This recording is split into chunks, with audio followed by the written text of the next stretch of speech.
සිංහරාජයේ ලෝකෝරුමයක් වන සිංහරාජයේ සොයාගෙන යන ලස්සන ගමනක්. ශ්‍රී ලංකාවේ ඉතාම වටිනාම වනාන්තරයක් විදියට විරුදාවලියලත් සිංහරාජ වනාන්තරය කළුතර මාතර ගාල්ල රත්නපුර දිස්ත්‍රික් වලට මැදි වෙච්චි ශ්‍රී ලංකාවේ අග්‍රගණ්‍යම වනාන්තරය. මේක ලෝක උරුමයක්. ඉතින් මේ වනාන්තරය තමයි අද අපි සොයා යන්නේ. ඒකේ සත්ව ප්‍රජාව, සාක ප්‍රජාව මේ ඝනව වැඩුණු වනාන්තරය ශ්‍රී ලංකාවේ ප්‍රධාන ගංගා දෙකක පෝෂිත ප්‍රදේශයක් වෙනවා. ඉහළ ජලාධර ප්‍රදේශයක්. ඒ තමයි කළුගඟ සහ ගින්ගඟ. අපි මේ යන්නේ සොඳුරු සිංහරාජයේ. වැස්සකුත් එනවා ඒ වැහි කෝඩයට යටින්. අපි සිංහරාජයේ තුරු අදුළු අතරින් අපි දැන් සිංහරාජ වනයේට අපි ඇතුළු වෙනවා.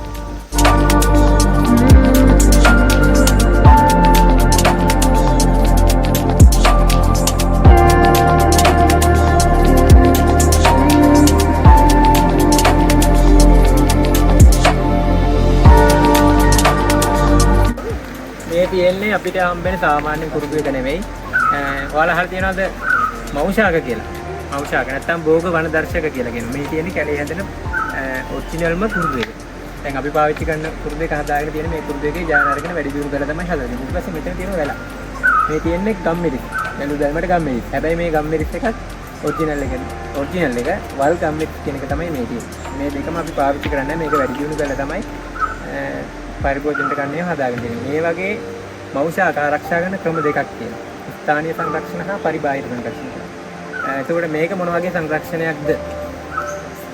ස්ථානීය සංරක්ෂණ. මේ වගේ වනාන්තරයක ස්වභාවිකව ආරක්ෂා වෙන එක තමයි අපි ස්ථානීය සංරක්ෂණ කියන්නේ. ඊට පස්සේ පරිබාහිර සංරක්ෂණයක් කියන්නේ ඔය ඇරි අපි ගෙනහිලා විදුලියන් වගේ වගාගෙන එක තමයි පරිබාහිර සංරක්ෂණයක් කියලා කියන්නේ. මේ වගේ මෞෂාක අපිට ගොඩාක් කැලේ ඇතුලේ බලන්න පුළුවන්. ඒක තමයි සිංහරාජ ජාන ගබඩාවක් කියලා අපි හඳුන්වන්නේ.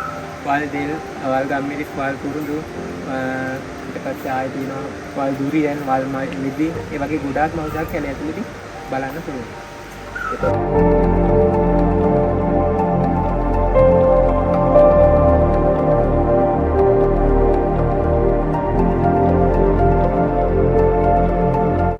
මෙතන මේ පේනවනේ ඔයාලට තෙපු ගහ.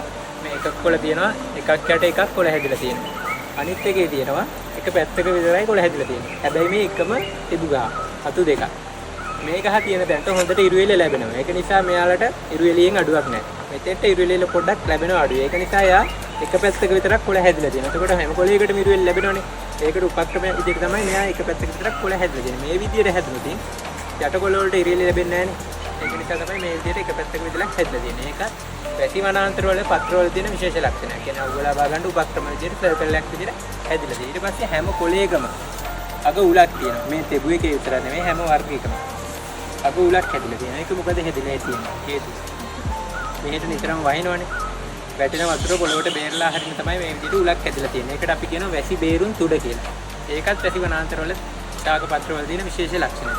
එක දැන්දී ඔක්කොම වගේ කතා කරමු අර රූපේ එකතු කරගන්න බැහැ. ඊට පස්සේ ඔයාලා බලන්න මේ ගස් වල දළු වල පාට. එක පාටක් නෙමෙයි. සමහර ඒවා කොළ පාට, සමහර ඒවා රතු පාටයි. ඉස්සරහට යන වලට බලන්න තද නිල් පාට ඒවාත් තියෙනවා. වර්ණවත් දළු පිහිටින කැපෙනවනේ. අර ඒ කුමාල සංගෝයනවල මේක තියනවා උස්ම ගෙවුනද. වෙනවල්කට බාංගල් කහවල් කියන්නේ ඔක්කොම එකකට බලන්න. ඔව් මේකෙම වැලේ මුල හරිය තමයි තියෙන්නේ. එතනින් යට තියෙන රතු ගහ කියන පොත්සොලික් පස. ඒක සාරවත් පසක් නෙමෙයි. දැන් අපි ලොකු ගහක් වුණත් දැක්කොත් දෙලිච් එකක් ඒකේ මුල් ටික ගොඩක් යටට ගිහිල්ලා නැහැ. ඒක තමයි යටපත් ගන්නේ උඩ කොටස විතරයි මුල්ටේ ගිහිල්ලා. ලොකු ගහක් තියෙනකොට දැන් පෙල්ලෙන බලනවනේ දැන් මුල් ටික උඩින් විතරක් තියෙනවනේ. මේ පෙල්ලෙන එක වළක්වන්න කරගෙන තියෙන්නේ මෙයාලා උඩින් එකට එකට බැඳලා දිනවා. කියන්නේ ඉස්තරේ. දැන් මෙරා දෙහාක හැදලා තියෙන ඉස්තර පහකට. මේ ඉස්තරේ කියන්නේ ඉස්තරේ උපවියන් ඉස්තරේ වගේ ඉස්තර පහකට තියෙනවා. එයින් දෙවෙනියට උඩින් ළඟින දෙවෙනි එකෙන් තමයි වියන් ඉස්තරෙන් එකට එකට බැඳලා තමයි ගස් ටික තියෙන්නේ. ඒකට ගස් පෙල්ලෙන තියෙන ප්‍රණතාවය ගොඩක් අඩුයි. ඊට පස්සේ ලොකු ගස් වල තියෙනවා ලෑලි මුල් තියෙනවා. ගහ වටේට ආධාරක වගේ තියෙන මුල් තියෙනවා. ඒ වයින් තියෙන කොටත් ගහ පෙල්ලෙන ප්‍රණතාවය ගොඩක් අඩුයි. එක ගහක් පෙල්ලෙනවා කියන්නේ පැත්තක් ඇදගෙන තමයි එන්නේ. ඒ වෙලාවේ යට තියෙන චූටි ගස් ටික ඩක් ගාලා උඩ වෙන්න බෑ. ඒ ක්‍රම දෙක තමයි තරගෙ තියෙන්නේ. ආහාර ලබා ගන්නයි, කියන්නේ මුල් වලින් පෝෂණය ලබා ගන්න තරගයයි, ඉරුවිල ලබා ගන්න තරග දෙක තමයි ශාක වලට තියෙන අභියෝගය.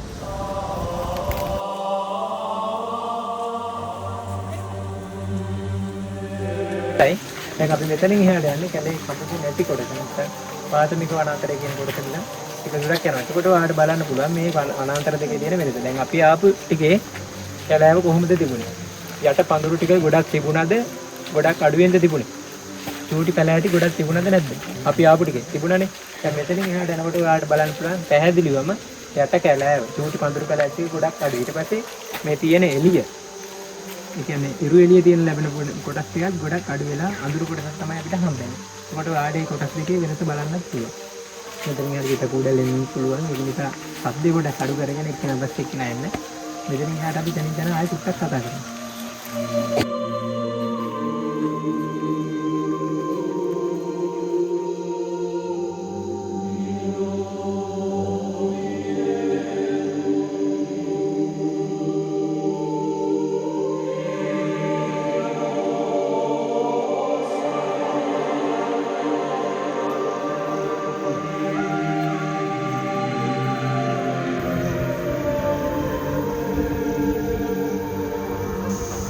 අපි දැන් ඇවිල්ලා ඉන්නේ අපි අද දවසේ එන ගමනාන්තයකට. මෙතනට කියන්නේ මේ ගහට කියන්නේ නවද දුම් කියලා. මේ ගහ ගාවට ආවම ඔයාලට බැලූ බැලමට තියෙන විශේෂත්වයේ ප්‍රමාණයෙන් විශාලයි. ඊට පස්සේ මේක අවුරුදු 200කට වඩා පරණ ගහක් කියලා තමයි කියන්නේ. ඊට පස්සේ ඔයාලා හිතන්නේ තියයි මේ වගේ ගහක් ගාවට ආවේ කියලා. ඒක තමයි මේ වගේ ගස් කැලේ තියෙනවා කියලා පෙන්වන්න පුළුවන්. ඊට අමතරව අපේ ලංකාවේ මේ සිංහරාජ වනාන්තරයට වෙච්ච හානිය ගැන කියන්න පුළුවන්. يعني 1972 ඉඳන් 74 කට සිංහරාජ ගස් කැපුවා ගෝනේ. මේ කාලේ කපලා තියෙන මෙන්න මේ වගේ ලොකු ගස්. හෙක්ටයාර 2025ක කපලා තියෙනවා. හෙක්ටයාරක් කෙනෙක් දෙකම බලන්න. ලොකු ප්‍රමාණයක මේ වගේ ගස් කපලා තියෙනවා. ඒකට මේ වගේ ගහක් කපලා වැටෙනවා කියන්නේ යට තියෙන ටිකක් ඔක්කොම වෙනවා දැන්. මේ වගේ තමයි 1972 අපි අර පාරේ දැක්ක දිගටම තිබිලා තියෙන්නේ. ගහක් කලම් මුකුත් නැහැ. කපලා දැලිලා පිටිවිට කැලේ තමයි තියෙන්නේ. ඊට පස්සේ වුණු කැලේ තමයි අපි ඇවිල්ලා. ඒකට ඔයාලා හිතන්න මේ කැලෑව අවුරුදු 10න් කපලා ඉවර කරන්න තමයි ප්ලෑන් ගන්න තියෙන්නේ. කැනේඩියන් කට්ටිය තමයි තීරණය කළේ මේක නිකම්ම එක නවත්තමු. මේ වගේ කැලයක් අපිට හොයාගන්න ලැබෙයි කියලා ඒගොල්ලෝ තමයි කියන්නේ කැලේ කම්මිටි නවත්තලා මේක සංරක්ෂිත වනාන්තරයක් බවට පත් කරන්න පටන් ගත්තේ ඒගොල්ලෝ තමයි. ඊට පස්සේ අපි සරත් කොට ගමසලා ඒගොල්ලෝ මුල්ලේලා තමයි මේකට ආරක්ෂක පැත්තම පුලින්ම පටන් ගත්තේ. ඊට පස්සේ 1988 දී තමයි සිංහරාජ ජාති ගුරුමයක් බවට පත් කළේ. 1989 දී මේක ලෝක ගුරුමයක් බවට පත් කළා. මේ නවද ගහ ඇරෙන්න අපිට විශාල ගස් කැලේ ඇතුලේ ඕනි තරම් තියෙනවා. අපි මේ ඇවිල්ලා තියෙන්නේ ළඟම තියෙන ලොකු ගහ බලන්න. මේට වඩා ලොකු ගස් කැලේ ඇතුලේ ඕනි තරම් අපිට කිලෝමීටර් 5ක් 6ක් එහාට යනකොට හම්බ වෙනවා. අවුරුදු 5කට 4කට විතර කලින් නවද ගහක් කියලා බැලුවේ මේ ගහ නෙවෙයි. මීට වඩා ලොකු පට ප්‍රමාණය මීටර් 7.5ක් විතර වෙන ලොකු ගහක් තමයි බැලුවේ. දැන් මේ ගහ මැරිලා ඒ වෙනුවට තමයි මේ ගහ දැන් අපි බලන්නේ. මේ ගස් වලින් ප්‍රයෝජන අරන් තියෙන ගොඩක් ඉස්සර මිනිස්සු මේ ගහෙන් එන මේක අපි ඉස්සර දැක්ක වගේ දුම්වල විදිහට පාවිච්චි කරලා තියෙනවා. ඊට පස්සේ මේ ගහේ පොත්ත පාවිච්චි කරනවා කිතුල් කර්මාන්තේ. තෙලිජ්ජ රා නොවන තත්ත්වයට පත් කරගන්න. කියන්නේ කිතුල් හකුරු හදා ගන්න පුළුවන් තත්ත්වයට ගන්න මේ ගහේ පොතු දාන්න. ඊට පස්සේ මේ ගස් කපලා කැනේඩියන් කට්ටිය ගෙනින්න තුනී ලෑලි තමයි හදලා තියෙන්නේ. ලයින්. එතන මේකෙත් මේ අර දුම්වල එනවා. දැන් මේක මැරෙන්න පටන් ගත්තා අරතලින් එන්න පටන් ගන්නවා. ඔබත් දුම්වල විදිහට ගන්න. දැන් ගහේ අවසාන කාලේ තමයි මේ විදිහට ගන්න එක එළියට එන්නේ. මේ ගහක නවද කියන ගහක් උඩරිම ආය කාලේ අවුරුදු 500යි. දැන් මේක ජීවිත කාලෙන් භාගයයි ගිහින් තියෙනවා. දැන් එකක් කඩා වෙන්න කියන්නේ එතනින් ගහ මැරෙන්න පටන් ගන්නවා. ඒකට දැන් වර්තමාන වෙනකොට මේ සිංහරාජ වනාන්තරයේ මේ ප්‍රදේශයේ තියෙන අභියෝග මොනවද? දැන් මේක රැක ගන්න ඒ කියන්නේ දැනට තියෙන පීඩාවක්. දෙවොත් ඒක තමයි පොඩ්ඩක් කියන්න. කියන්නේ ඔයාලා අහලා තියෙනවනේ වල්ලපට්ට. ඔව්. වල්ලපට්ට රැකගෙන ඊට පස්සේ විනිමයකට කියලා අපි වෙන්නේ. ඒවත් කපන්න ගොඩක් මිනිස්සු කියන්නේ වාණිජයේ වටිනාකම් උදෙසා ගස් කපනවා. ඒත් එක්ක ලොකු තර්ජන තියෙන්නේ. වල්ලපට්ට කැපුවාම අපි නොහිතන දෙයක් වෙනවා. වල්ලපට්ට ගහෙන් තමයි කැලේ තියෙන විෂ වර්ග ඔක්කොම උලා ගන්නවා කියලා කියන්නේ. يعني බල්ලන්ට හැදෙන කටුව ගන්නවා කියලා රෝගයක්. ඒ වගේ ලෙඩක් අපිට හැදෙන්න පුළුවන් කැලේ වල්ලපට්ට නොතිබුණා. එහෙම දෙයක් තියෙනවා. ඒ සාමාන්‍යයෙන් අපි වල්ලපට්ට වෙනවද ආදේශයක් විදිහට අගාවු වගා කරන්න පුළුවන්. ඒක අවුරුදු 10න් කපලා ඒ පැත්තට ගන්න පුළුවන්. හැබැයි අගාවුත් කියන්නේ මේ වල්ලපට්ට කියන එක වැඩි දියුණු කරලා හදපු එක. ඒ කියන්නේ ඔද්ද කොළේ වගේ ලොකු කොළයක් තියෙනවා. දැන් අපි වල්ලපට්ට කියන එක ඔරිජිනල් එක මේ කැලේ තියෙනවා. මම ඒක යද්දි පෙන්නන්නේ. ඒක තමයි තර්ජන තියෙන්නේ. ඊට පස්සේ මිනිස්සුන්ගේ තියෙන සත්තු දඩේම කරනවා. දැන් මේ පැත්තේ ගොඩක් අඩු වෙනවා. ගම්මාන උත්යන කොට පොඩක් තියෙනවා. වැඩයන් කරන කෙනා අඩු වෙලා. එතකොට දැන් වනාන්තරයේ ආශ්‍රිත කුඩා කර්මාන්ත දැන් කිතුල් රා, කිතුල් හකුරු ඒවට අවසර තියෙනවා. අවසර තියෙන එකේ රජයෙන් අනුමැතියක් ගන්නවා. කියන්නේ ගස් වලට මේ ගහ මදිනවනම් අපි ඒ ගහ මදිනවා කියලා කියාපදි කියලා තියෙනවා. නැත්තම් කැලේ ඇතුලේ ඉඳලා අහුවෙන්නවත් බෑ. කියන්නේ මේ වගේ රක්ෂිතයක අපිට අපි අත්ත ටිකට් එක නැතුව කැලේ ඉඳලා අහුනොත් ඒකත් වැරද්දක් විදිහට තමයි තියෙන්නේ. අකුරු හදනවා නම් ගොඩක් මිනිස්සු කැලෑවල වලින් නවතිලා ගන්නවා. එතකොට කැලේ තියෙන ගස් කපලා දර විදිහට ගන්න. දර විදිහට ගන්න මේකේ පොඩි හදලා තියෙනවා. ඒකට මිනිස්සු විකල්ප විදිහට දැන් පාවිච්චි කරනවා ගෑස් වලින් කියන්නේ පිටුල් සංගම් හදාගෙන ඒවට බඩු ගෑස් වලින් තමයි දැන් සෙල්ෆින් කරන්නේ. ඒකට හරියටම දැන් වර්තමානයේ තියෙන ප්‍රධාන උපසරය අර අලුතෙන් ඇදගත්තු එකත් එක්ක කොච්චර ප්‍රමාණයක්ද? 36000. හැබැයි ඒ කොටසේ මිනිස්සු ජීවත් වෙන කොටසක් තියෙනවා. අර ගැසට් එකකින් වෙන් කළා පමණයි. ඔරිජිනල් කැලෑ කියන්නේ මිනිස්සුන්ගේ හානිය නොවනම කැලෑ විදිහට 11,100 කියලා තමයි දැන් තියෙන්නේ. අර කොටසේ මිනිස්සු ඉන්න කොටස් තියෙනවා. ඒක මිනිස්සු අයින් කරන පැත්තට නම් ගිහිල්ලා. ඒක අපිට දැන් සිංහ රාජය කියන නම හැදුනේ නැති. ඔව්. ජනප්‍රවාදයේ තියෙන කතාව. ළමයි අපි අහමු මේක. ජනප්‍රවාදයේ තියෙන කතාන්තර දෙකක් තියෙනවා. එකක් තමයි ගොඩක් ඉස්සර මිනිස්සු කිරිපාතකින් තියෙන මේ කැලෑව හරහා තමයි ගොඩක් ඉස්සර මිනිස්සු ගිහින්. එතකොට මේ මිනිස්සුන්ට මේ කැලේ හිටපු සිංහෙක් කරදර කළා. සිංහයා නිකන් රජෙක් වගේ හිටියා. ඒක නිසා මේ කැලෑව සිංහ රාජ වනය වුණා කියලා කතාවකුත් තියෙනවා. ඒ කැලේ හිටපු සිංහයා ගල් ගහලා මල්ලා තියෙනවා ලංකානාති කියලා යෝධේ. ඒ ඔක්කොම ජනප්‍රවාදයේ තියෙන කතන්දර විතරයි. අපිට සිංහෙක් හිටියා කියලා සාධක අපිට මුකුත් හම්බෙලා නැහැ සිංහ රජය ආශ්‍රිත. දැනට රත්නපුර බඩදොඹලෙන් කියන තමයි අපිට සිංහලේ සිංහගේ පොසිල්ලයක් හම්බෙලා තියෙන්නේ.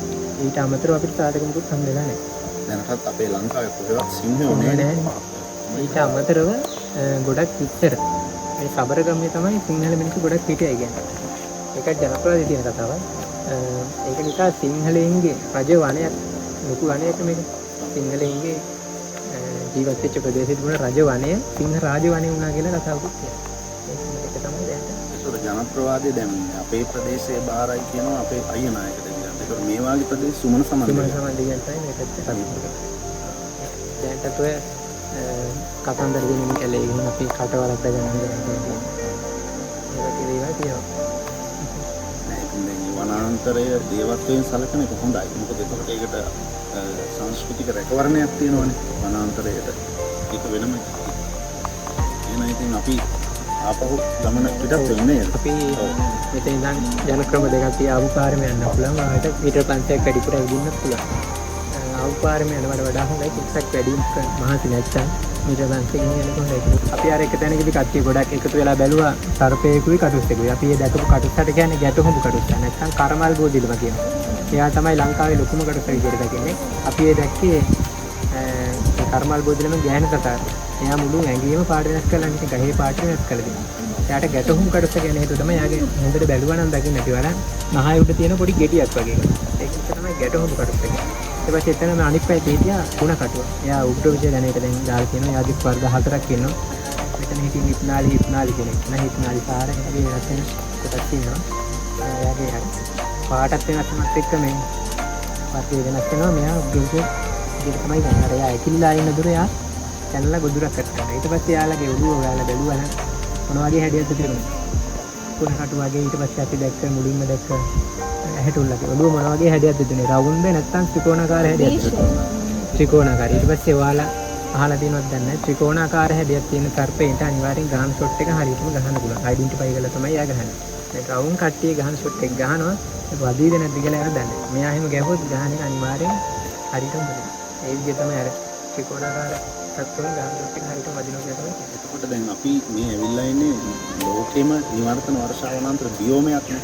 දැන් බියෝමයක් කියලා කියන්නේ සමාන පරිණාම තත්ත්වයක් තියෙන සමාන ජීව රටාවක් තියෙන සාකම් සතුන්ගේ ප්‍රාදේශීය ප්‍රජාව. ඒතකොට මේකේ ඉන්න විශේෂම සත්ත්ව ප්‍රජාව අපි හඳුනාගත්තොත් ඒ කියන්නේ කුරංග විශේෂ. ඊට පස්සේ පක්ෂි. ඒ වගේ ඔව් නිර්ලිය මසුන්. ඒතකොට ගොළු බෙලි වර්ග. ඒ වගේ සත්තු. ඒතකොට ශාක වල තියෙන ප්‍රධානම දේ තමයි අර ස්තර පහකට බෙදෙන එක. දැන් මෙතෙන්දි මේ අපි දකින්න හොර ගහ. ඒ කියන්නේ නවද ගහ. ඒ නවද ගහත් එක්ක යන හොර බැමිලිකේ ඔක්කොම ගත්තන්නේ මෙරු ස්තරය. ඒ කියන්නේ මෙරු 45ට වඩා උසට යන්නේ.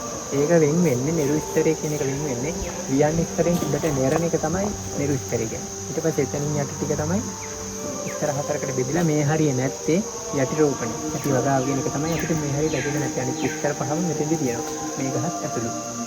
ඒක මීටර් 5 සිට 5 දක්වා 5 සිට 10 දක්වා ඒ විදිහට කොටස් තමයි බෙදලා යන්නේ. එතකොට සිංහරාජයට වැඩිම වර්ෂාපත ලැබෙන්නේ අවුරුද්දේ මොන කාල සීමාවකද?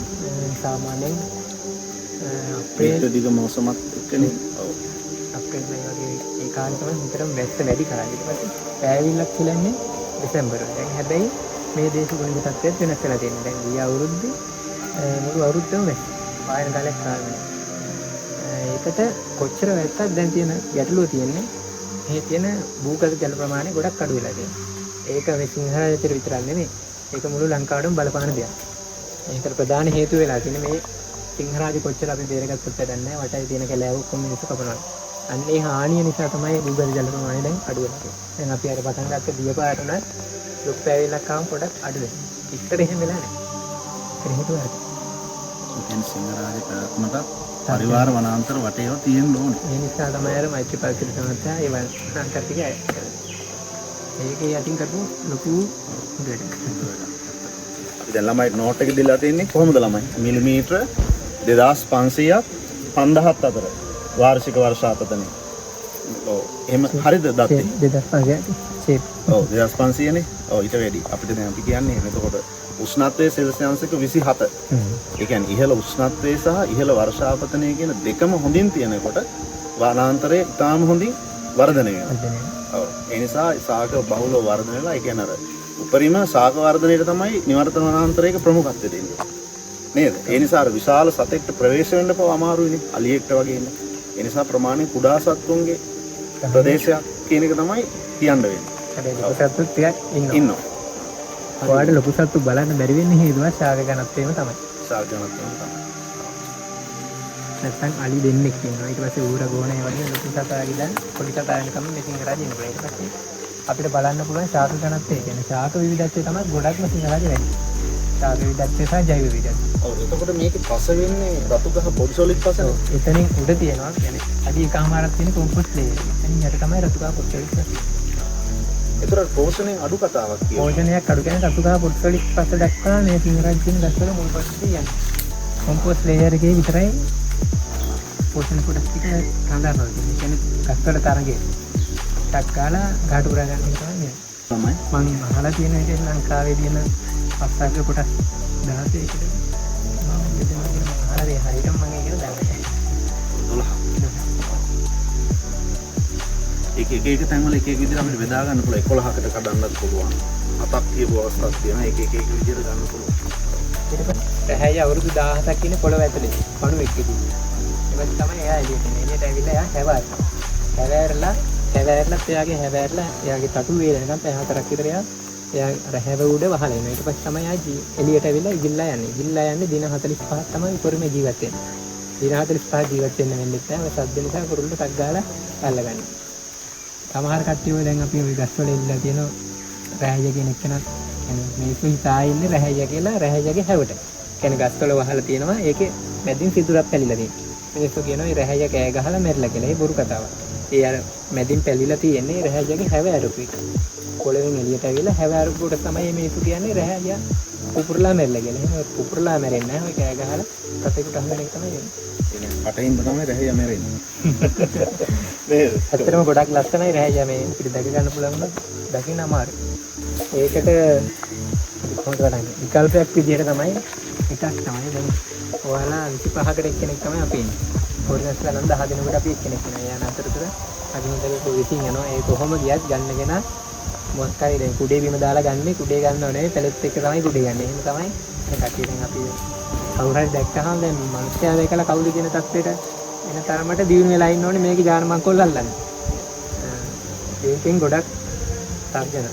ජානමංකොල්ල කියන්නේ අපේ දේවල් පිටරට ගෙනහිලා යාළගේ කරගන්න කියන එක. දැන් ලංකාවේ ආවේනික ගස් තියෙනවා. හැබැයි ගෝවිත උදාහරණයක් විදිහට ගෝවිත ගත්තොත් ගෝවිතගේ පිටරෙන් එක තියෙන පිටර. ඒ වගේ ලංකාවේ ගොඩාක් ගස්වල පේසින් අයිති අරන් තියෙන පිටරට. ඒ වගේ ජානත් ගෙනහිලා ගොඩාක් එක එක දේවල් හදලා ඒ වගේ දේවල් කරලා තියෙනවා. දැනට ලංකාවේ විශාලතම ජානමංකොල්ලේ විදිහට කරපු එකේ යල්වි සිංහරාජ තමයි මුලින් අල්ලගත්තේ. පකරැල්ලා ඊට අපි දැක්ක චේනින් කියන සමනල් වන්නේ වගේ සර්පය වගේ ටිකක් අල්ලගෙන ඒකත් මෙහෙන් තමයි මුලින් ඇල්ලුවේ. එතකොට එයාලා ඒක අරන් යන්නේ එහින් ඒගොල්ලන්ට අවශ්‍ය ඖෂධ හදාගන්න ඒ මොකක් හරි නිෂ්පාදනය කරනවා.